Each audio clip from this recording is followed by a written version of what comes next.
presented by Ajay Recording Studio. Singer Pradeep Kumar सहनी।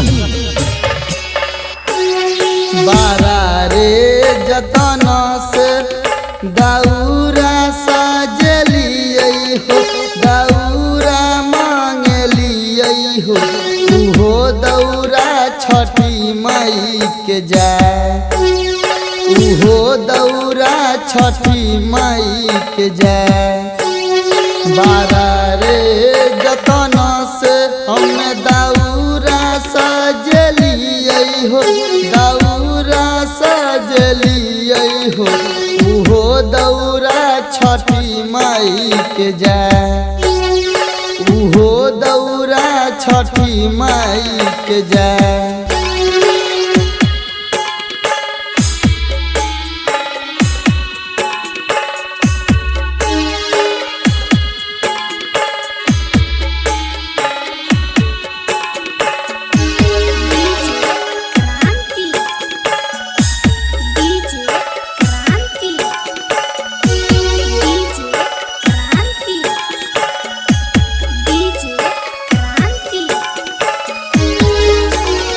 दामी दामी नारियल सियो किनी किन के ले लिये हो, किनी किन के ले लिये हो, उहो नारियल छठी माई के चढ़ाए, उहो नारियल छठी माई के चढ़ाए, उहो नारियल छठी माई के चढ़ाए।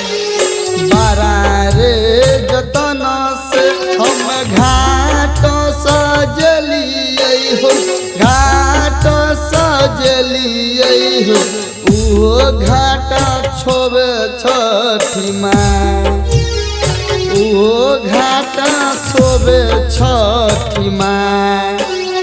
बारा रे जतना से हम दौरा सजलिए हो, दौरा सजलिए हो, उहो दौरा छठी माई के जाए।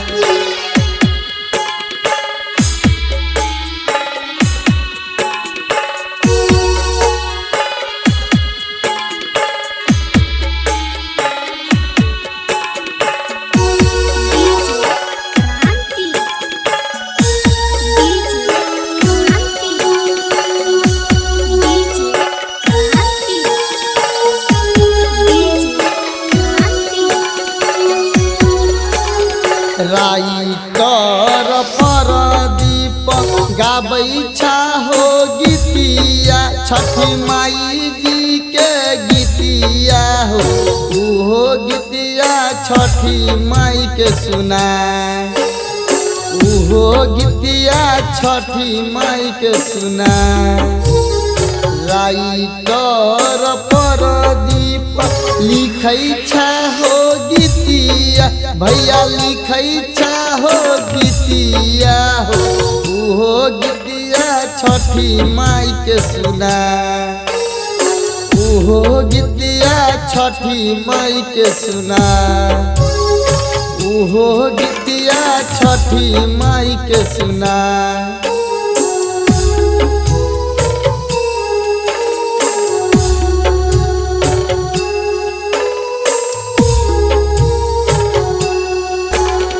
बारा रे जतना से दौरा सजलिए हो, दौरा मांगलिए हो, उहो दौरा छठी माई के जाए, उहो दौरा छठी माई के जाए।